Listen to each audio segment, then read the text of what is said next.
Welcome everyone in today's podcast. My name is Vijay. I'm your host for this podcast. Today we have Mr. Akshay Jain with us and he's a managing director of Namo E-Waste. Recently NSE पे list हुआ है और बहुत अच्छा धमाकेदार listing भी हुआ है. आज हम लोग इनके बिजनेस के बारे में जानेंगे, बिजनेस मॉडल के बारे में जानेंगे, क्या फ्यूचर अपॉर्चुनिटीज हैं, what all challenges they are facing. आज इसके बारे में काफी डीप डाइव करेंगे.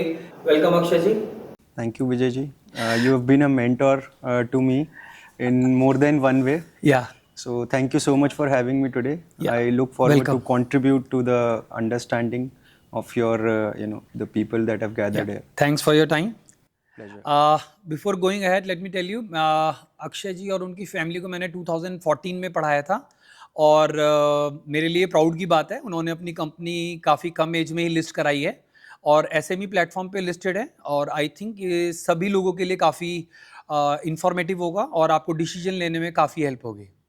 Let's go ahead Akshay ji. Please. या so Akshay ji, before going ahead I would like to ask what is your business model. Business है क्या और कैसे जो आपकी कंपनी है वो कैसे पैसा बनाती है? See, our business is based on sustainability, circular economy, resource recycling, जो कि आजकल के एजेंडाज हैं of government and worldwide. We have seen all the international agendas are now based on resource efficiency and climate changes. So we are an integral part of the whole recycling ecosystem that is present. Okay. Now, why e-waste in particular? E-waste contains a lot of resources, like there are precious metals, gold, silver, palladium, platinum, etc. Then there are rare earth metals in e-waste, like cobalt, nickel, indium, lithium, etc. And at the same time, there are some hazards, like mercury, phosphorus, and all those hazardous substances that are omitted into the environment during the informal recycling of e-waste. अभी हम ये तो समझते हैं India में recycling ecosystem exist. उसकी जो debate है वो है वेदर इट्स फॉर्मल और informal. But because of availability of labour in India, recycling has been happening in India. Otherwise we would see piles of e waste और battery waste, ये जो complicated waste streams हैं, तो इनका pile India में नहीं है. So that means there is recycling that was happening, but it was happening in the informal sector. उसकी वजह से जो एनवायरमेंट को नुकसान होता है, and that is the reason why we are living in one of the most polluted environments in the world. Right. मतलब specially जो हमारी अर्बन एरियाज हैं, those are deeply affected. So इसके लिए ज़्यादातर इनिशिएटिव्स हम देखते हैं, ऑटोमोबाइल पॉल्यूशन और एक्सेट्रा एक्सेट्रा अदर चीज़ों की बात होती है, which is automobile pollution is less than 10% contributor to the bad air. Whereas the biggest contribution is illegal burning, illegal industries, disposal, hazardous disposal into rivers, and there are so much bad that is happening. So our business model is based on, the agenda that we are recovering those resources which are there in e-waste, but at the same time we are not causing any hazard to the environment. Okay. That means हमारा जो process होता है वो एक controlled process होता है. There are no emissions and we make sure that any hazardous spillage always goes for proper disposal to the government approved dumping sites, जिसके लिए हमें पे करना होता है to the government approved sites. So this is the core of our business. हम लोग e-waste से resources recycling करते हैं, metals extract करते हैं, different forms of plastic extract करते हैं, जिनको sell करके we get our revenue. Okay. And the collection happens from public offices, government bodies. So for us, every household, every individual is a potential source for the collection of e-waste, and the metals that we extract are sold to the respective recyclers. Okay. And how you make money after selling this? जो भी आपने extract करा है, जी, उसको आप फिर उसको जो भी So there are 3 verticals to it. पहले हमारे पास जब ई-वेस्ट कलेक्ट होता है, we segregate it into repairable and non repairable assets. जो एसेट्स रिपेयरेबल होते हैं, which is majorly IT assets, telecommunication devices, ये अराउंड 80% रिफर्बिश हो जाते हैं. Okay. So that is resold into the after market, which is then available to the consumer at रफली 50-60% lesser than the price of a new product. Okay. So, and in India, there is a huge aftermarket. Of course, even in 2025, only 8% of the country's population is using air conditioner in their households. Okay. Having a air-conditioned office and working there, that's a different thing. But only 8% of India's population is currently sleeping in the air-conditioned rooms at home. So there is a huge aftermarket which is present, which in fact presents a good opportunity for businesses like us. Okay. Now, what cannot be repaired, refurbished, that goes for dismantling, shredding, and recycling operations. So there we take out the respective metals. For example, we take out aluminum, copper, iron, steel from dismantling of e-waste. Also, there are different forms of plastic that comes out. So we segregate all these metals, plastic, categorically, and then make them reusable for further processing to the foundries, to the reprocessors. So that is again giving us the revenue.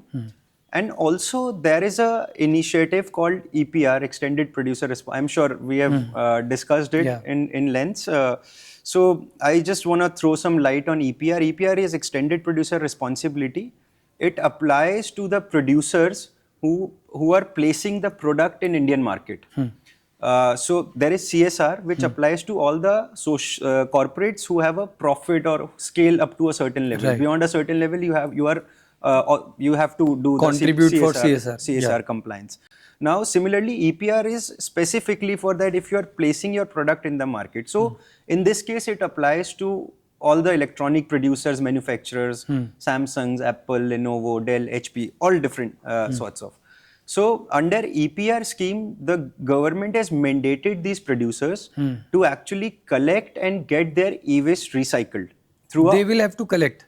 I mean, that's or the they mandate. will, they will authorize you, I mean. The government's mandate is to collect. Okay. But since, yes, they cannot just go door to door and collect, so they need people like us. Right. The producer responsibility organizations and recyclers to work for them in the collection, channelization and recycling of e-waste. Okay.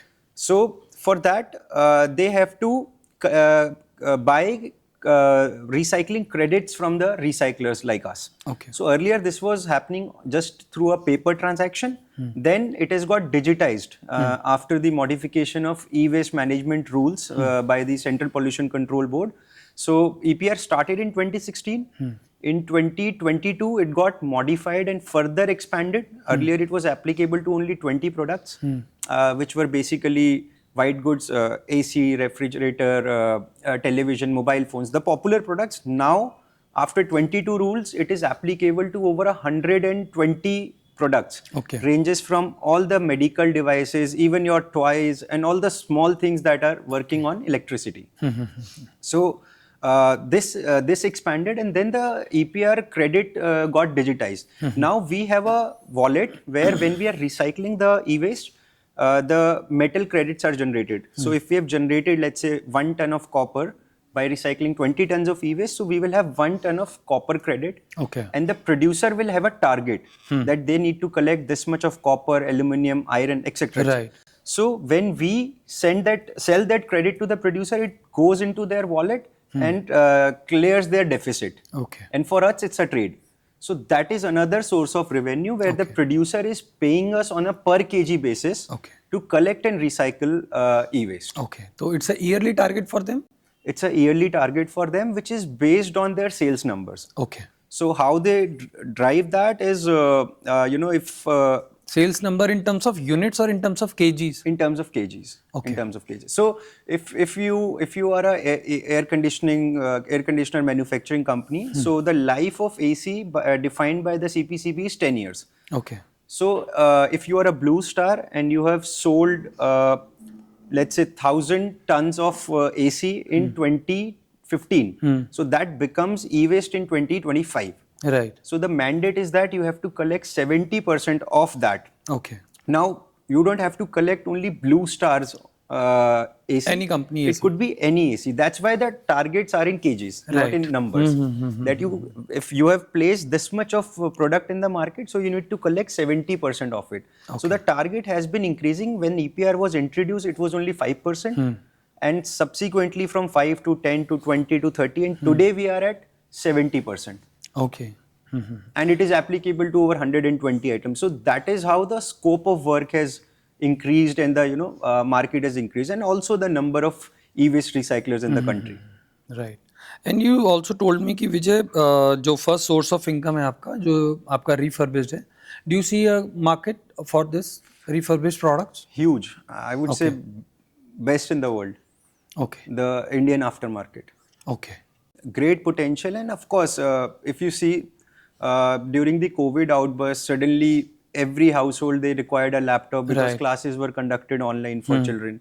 So For them, it's tough to buy a fresh laptop of say 70,000, 80,000. absolutely, and we are offering a refurbished laptop for merely 12,000 or 15,000 bucks. They can afford it. Yes, that actually impacts. तो आपने उसको खरीदा तो बिल्कुल kilo में and kgs में खरीदा I think. कभी कभी ऐसा भी होता है. We do have lucky days, but no, normally it's I mean the dynamics are such, the customer who is selling it, they are also aware of the value which is there, and everybody is aware of what happens in India. So it's not a gray area anymore. It just, we also buy it as a second hand IT asset and then repair it and then sell it as a refurbished laptop. Okay. जब आप इसको सबको segregate कर देते हैं तो is it a manual process और any automated process, जैसे आपने उसमें बेसिक बेस मेटल से जितने भी आपने सेग्रीगेट करें और आपको उसको अलग अलग भी करा है, तो is it a manual process of segregation of और इट्स ए ऑटोमेटेड और machines are there? See, there are testing standards which are done. Some of the testing is done through softwares and machineries, but most of it is manual. Okay. Like first inspection is done on a physical inspection basis. We can't switch on every device that comes to us. So first inspection is done manually, where assets who are physically looking okay, they are selected. Okay. And the rest of it is sent for dismantling. Okay, great. So what was your vision when you decide to set up Namo eWaste? कुछ करना था. अच्छा. चलो. Cool. So my family is in non-ferrous metals. My dad has been a leading manufacturer of aluminum alloys in India. So when I was done with my studies, I also wanted to do something in recycling. Tried various streams, tire, plastics, rubber, etc. But then e-waste, as I mentioned, because of the value, the attraction of precious metals, also the attraction of numbers, like we, at that time when I was researching about it, it was 2012. It looked very promising. The number said that the e-waste is going to grow at over 18% per annum, CAGR. Whereas right now it is growing at over 27%. Oh, great. So, I mean, because of the government policies? Because of the lifestyle products, the number of electronic products have increased. So when we started business, there were no electronic cigarettes, there were no AirPods in existence. There was just that your headphones, earphones, and that sort of stuff. So a lot of new products have coming, and they are coming in every day. And it has a life. उसके बाद फिर आपका ये. Yeah, and out of all the electronics, the really what you need in life, they are very few. But most of the products that we are using now is a lifestyle enhancement products. So they are very they are in trend for a very limited period, and then like these days we are having fitness bands and those watches, the fitness watches. All of that stuff is coming in huge numbers. And generally, I think electronic items की जो life है, it's not more than 5 to 10 years or 5 to 7 years. तो आपका तो वैसे भी market size बढ़ता ही जाएगा. Definitely. And also like people are upgrading the devices, not just कि life खत्म हो गई है. Also like they want new latest technology. Everybody wants. Right. Today morning we had a discussion with all the participants where we discussed कि like जैसे Government of India ने अभी 12 लाख तक टैक्स में exemption दिया है. फिर उसके बाद GST का प्राइस भी कंज्यूमर ड्यूरेबल्स में कम होने वाला है. और एक पॉइंट और हमने डिस्कस करा था कि भाई इनकम टैक्स का, जैसे मैंने 12 लाख का बताया, तो मुझे लगता है कहीं ना कहीं कंज्यूमर ड्यूरेबल का डिमांड भी और बढ़ेगा और फाइनली ये कुछ टाइम बाद आप लोगों को एडवांटेज देगा. Is it correct? Definitely consumer durables बढ़ ही रहा है. एज आई सेड 8% लोगों के पास अभी एसी है. That is going to grow as the country is progressing. Electronic consumption I mean, 100%. See, if you see the global data also, there is a chip shortage. There is a shortage, and that's why the production numbers, kuch devices, mein PS4s and all, they are not available in the market as such. Even if you want to buy, readily available nahi hote hain. So the reason is there are so many things. I mean, Okay. Right, Akshay ji. How does your business model differ from the informal sector player? जो unorganized market है पूरा, उससे कैसे differ है? Or I think that will be a major challenge for you. Informal sector is a huge challenge for us. They directly, I mean, they have a low cost model. They are not conscious about the compliances or the taxes or even the environment. I mean, they would do whatever they have to do for the maximum recovery from waste. So we face a direct competition, and that's why there are schemes like EPR given by the government. This is just for the amalgamation of informal and formal sector. So informal sector, they have an advantage. They can go door to door and collect. Even for a company like us, it is not feasible to go to every household. So we conduct awareness and collection drives for communities. Like we would go to a society where we have 500 houses. We would go and camp there on one day, collect all the waste. These kind of initiatives we do, but we cannot just go door to door and collect like a kabadi wala. So they have a huge advantage there. They don't have overheads. Right. So we like the role of EPR, or how formal players, what we want to do with the informal players is just bring them in our purview. Like you work closely with us, you don't recycle, you don't dismantle, don't do the dirty job or the polluting job. You do what you are best at, and that is collection. So we are trying to incorporate these people into our model. There is resistance because there is a viability gap between formal and informal sector. Now that is covered by EPR. So yes, more and more informal people, they are more inclined to send their e-waste to our factories now rather than processing it. Correct. So do you have any plan to promote your services among all the मतलब जैसे बोलते हैं ना households? अभी तो आप शायद corporate से ही आप एक्विजिशन कर रहे हैं, जो भी कॉर्पोरेट से ही सामान ले रहे हैं, जो भी आप ई वेस्ट ले रहे हैं, but do have any plan for to promote your services in households, या जो भी एक घर को अवेयर कराना सोशल मीडिया के थ्रू, आपके पास इस type we do take these initiatives. We have been doing collection awareness drives, as I just mentioned, across India, or especially to where we have our facilities. So we have first plant in Faridabad and Palwal we have, then another facility in Nasik, and now we are coming up with a new one in Hyderabad. Okay. So we are conducting, majorly in Nasik, Bombay, Pune, because we have a facility there, and Delhi NCR. That is where most of these initiatives happen for us. Okay. Now I'll talk about market opportunities and scalability. So India produces one of the highest amount of e-waste globally. So how scalable is model in your term? How scalable is your model in terms of capturing the growing market? How will you capture the growing market and how will you scale? Because as you said, you have 3 plants.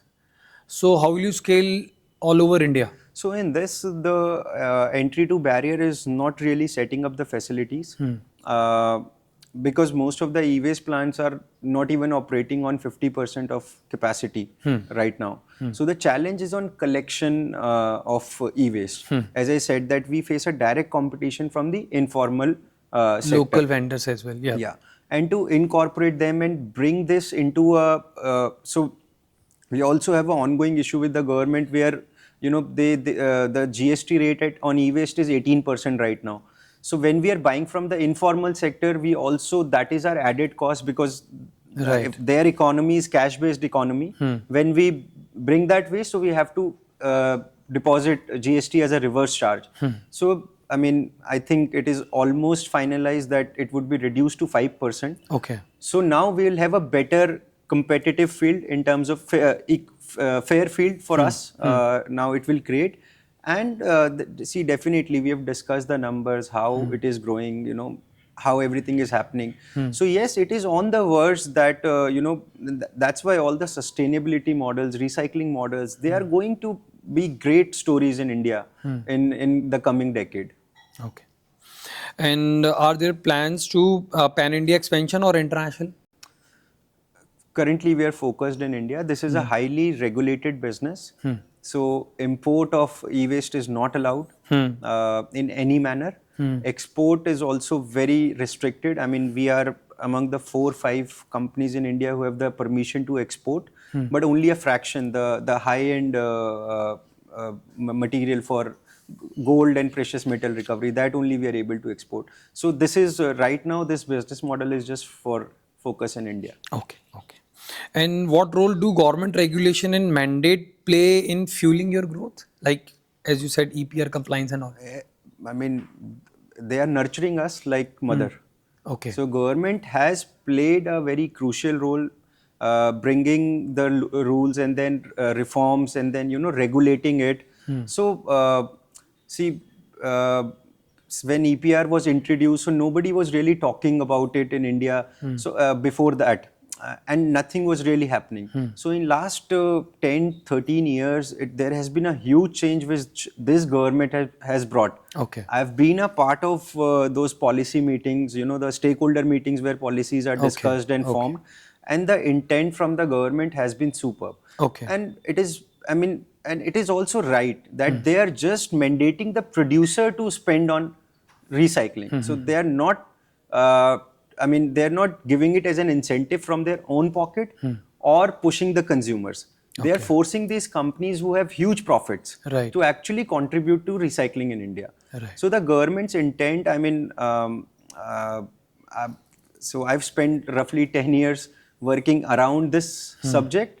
And for me, I think I would say that our government is doing one of the best jobs in the world. Okay. That's great. So no incentive for me to say this, but really I say it from my heart. Okay, cool. So that's mean opportunity exists. Absolutely. Because government is directly involved in your business. Absolutely. Or in this sector.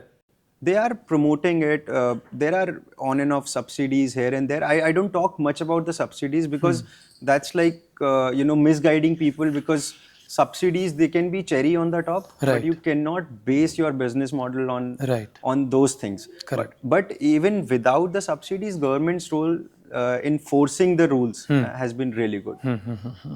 Right. So what are the biggest challenges you face in e-waste business, collection, technology, regulatory hurdles, or competition from the unorganized sector, or any other challenge you face? See, we only have right now this scalability challenge, which comes because of the existence of informal sector. Now, rules are laid out and everything is set.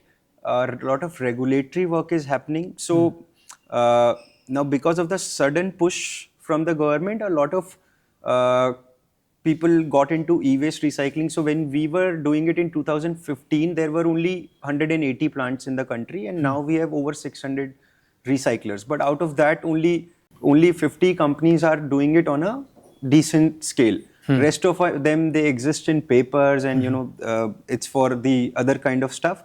So there is a splurge in the number of recyclers in the country, and right now regulatory work is happening where the government is actually going and auditing the facilities. So I think this is going to bring a change, and it's going to be a positive thing for people like us who are doing it ethically. They have started going for inspection. Absolutely.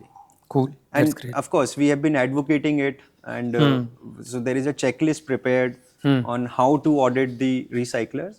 And now that, because see, for government, if they have a vision, they always have a vision for 10-20 years. So for India, it was about, first stage was rules, second stage was capacity building. Now in this capacity building phase, they cannot shut down anybody, because anyways they are trying to build the capacity. Correct. And the third phase is regulatory phase, which is right now. Capacity building has happened in last 10 years. Right. And how do you tackle the challenges of the consumer awareness and proper disposal of e-waste? Because people are not aware of how to dispose of their laptop, or so how you make them aware? Because ठीक है, बड़े corporate में तो this is the responsibility for them. See, but Delhi weather is helping us. So every year, if you are breathing this air, and as a parent, that actually you are concerned somewhere that what is happening, and then you have to hear it. Okay, that you are also contributing to it by ignoring these little things. One of the most important things is waste segregation at the नहीं, source. I am sure ये weather तो आपको help कर ही रहा है. I mean हमें बताना नहीं पड़ रहा ना कि नहीं, आप बट देखो how to this is dispose of, उनको ये पता है, मतलब what is the process to dispose of. Yeah, so I mean, it's not people's fault. See, consumer, they want Any drive in schools, colleges, or any we are doing awareness drives, school, colleges, RWAs, many offices, residential complexes, societies, etc., etc. Any number, I mean corporate से अपने को इतना % ई waste आ रहा है, और from retail या Yeah. So from business B2B, we collect about 60% of our raw material. 30% comes from the informal sector under EPR regime. 5% collection is done directly from the consumers through our it's too low awareness initiative. Yes, but it was just 1% 3 years back. Right, now it is 5. It is 5%. These are small steps. So before, I mean, just 2 years back, these awareness drives were actually, like they were costly for us. We couldn't recover the money. Now we are not losing any money on these initiatives. We are able to collect that much e-waste. So consumer awareness is a slowly building process. Like it doesn't happen overnight. And of course, also the consumer has to be facilitated properly. Like they want convenience. Like as a recycler, we cannot tell them that you have to pack your asset and courier it to us or send it to us and then we will pay you later. No. When a kabadi comes to their house, he will just take the asset and pay them cash. So that's the kind of convenience that a customer wants. So of course, there has to be initiative from people like us also. We are taking, I mean, this requires a huge amount of money and then patience, perseverance to be actually take it to that scale.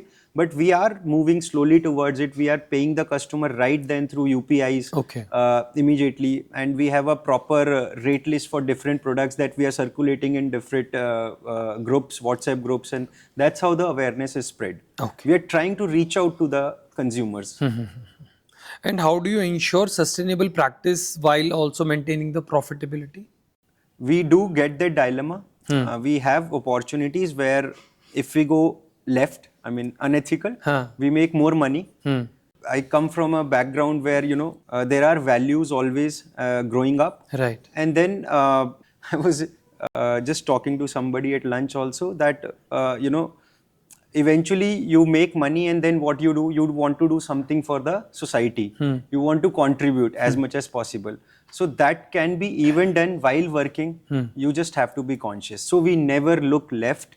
We always take care of what needs to be done. When the entire we are making money and the entire business model is based on environment protection and sustainability.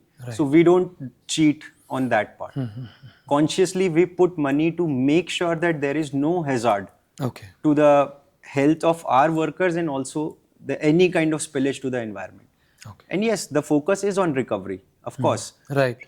We claim that we are recovering more than 98% resources out of e-waste. Oh, wonderful. So can you share some measurable environmental impact Namo e-waste has created so far? Yes, we have recycled over 80,000 metric tons of e-waste since our inception. That is, of course, number one in Haryana, the state that we operate in. And combined, I think the overall environment impact in terms of Indian recyclers, we stand in top 5 in India. Okay. And do you hold any technological process or policy advantages? We have a process that we this is a technology developed by Indian scientists under Ministry of Electronics. We are the only industrial partner to partner with CMET for gold and precious metal recovery from printed circuit boards in in e-waste. Oh, great. So we have been the only partner for them since 2019. It's been 6 years. And you are the only company in India? Yes. Okay. To do it on an industrial scale. Okay. So this facility you have installed in all the plants or this only in headquarters? No, one headquarters. Okay. For investors, why should they look at Namo e-waste as a potential long-term growth story? as I said that there are stages of implementation of any reforms, and right now in India we are at a verge where not just e-waste, the concepts like this, people who are doing it ethically, people who have the right intent, this is the breakthrough point where the country is at in whole. When we started, there was hardly any awareness, whereas in contrast today, yes, we see a lot of engagement. A lot of companies, they approach us, even when they are not under the purview of rules. They just want to do it directly. Now there is ESG reportings of the big corporates. So more and more focus on sustainability. Okay. Groundwork of capacity building is done in the country. Government intent is right behind. And also, we have come to a level where we are past our initial teething problems.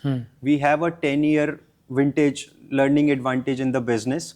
We have a collection network of over 400 aggregators, the informal people in the country who are part of our collection. We are present in 3 states where we have different plants.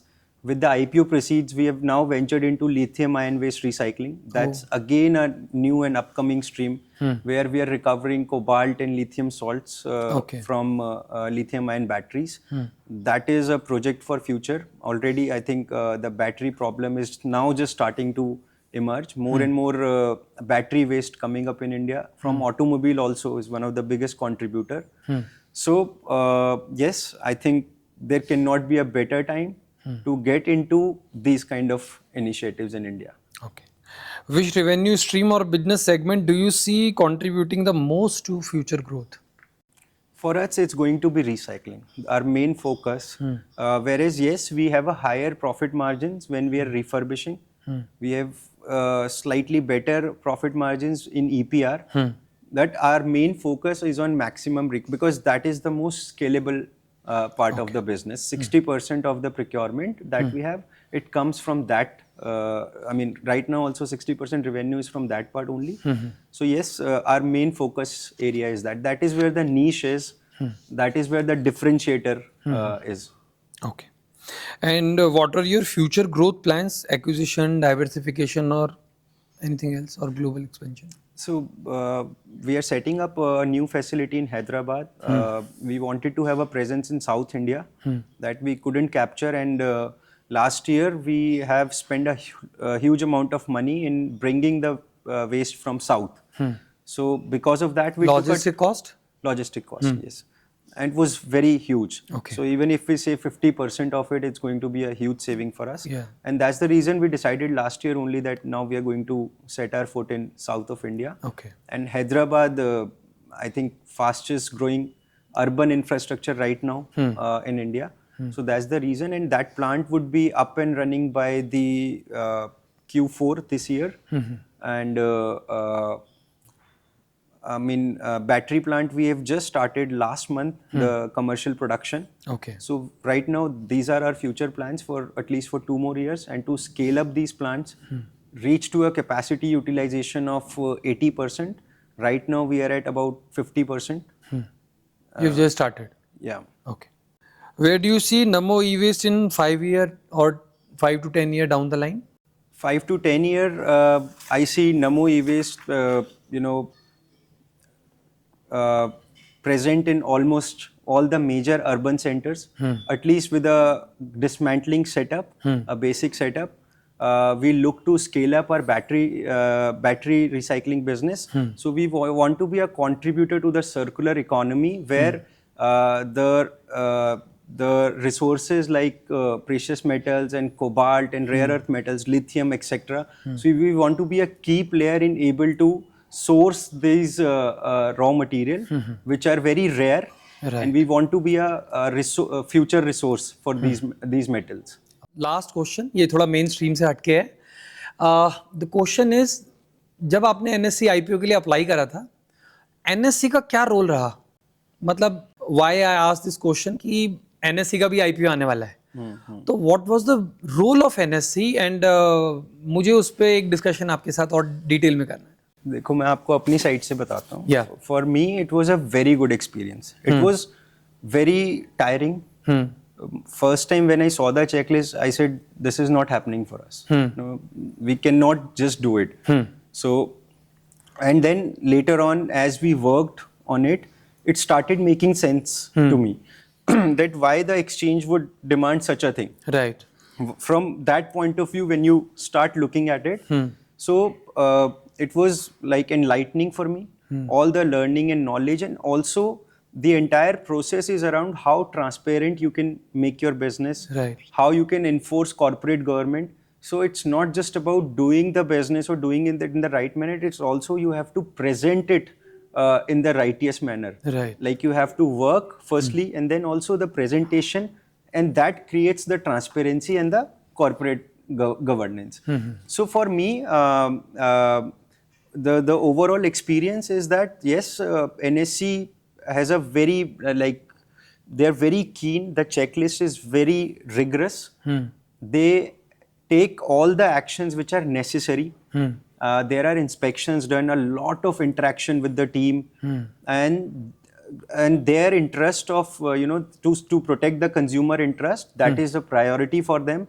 I would say to overall work with them was a fantastic experience. So as an investor, individual, and citizen of India, it gave me a lot of confidence. Right. That it's not just like they're Raising giving funds. it to Right. anybody, or anybody can get listed. No, you have to be really prepared and really be there. And you'll have to tell them where will you invest this money in advance. 100%. Not Right. just the money, also which direction you are going, what's your roadmap, and again 5 years. So everything is well covered. Also there are inspections done. There is chartered engineer inspection that calculates your whole plant capacity and how much investment you have done. तो उस depth तक जाते हैं? Pura 100%. Okay. Do they come and inspect your plant? Yes. NSC officers? NSC officers. Great. And they visit all the facilities. I mean, they didn't just visit the headquarters, they went to all the plants. Okay. And then like every unit has to be registered in the Shop Act or Factory Act. So all the requirements. So initially I was like, why this is required? But then later on, if you see from the consumer point of view, Because just that's the public protects. money. That's Right. public money. So if something happens to a godown, Right. which we have in some part of India, if there is a fire incident and we lose money or there is a loss of life, so what happens to the company? What repercussions it can bring Right. to the company? So everything has to be insured, everything has to be covered, protected, so that there is no monetary or any what do you call, bad image or anything. There no sort of damage to the company. Okay. Before listing, they inspect everything. 100%. 100%. Cool. And Suppose. also, like they're interactive. Okay. So it's not like, okay, they will just reject and make show cause notices and all of that. They're very interactive. They would call you and discuss. Okay. They would call you multiple times a day if they are Okay. stuck on a point. They'll ask questions. They'll try to resolve it. Resolve. Thank you Akshay, thank you. It was a very great discussion. I wish आपने जो fund raise करा है IPO के through उसको आप wealth में convert कर पाए लोगों के लिए. Thank you so much and thanks for your time.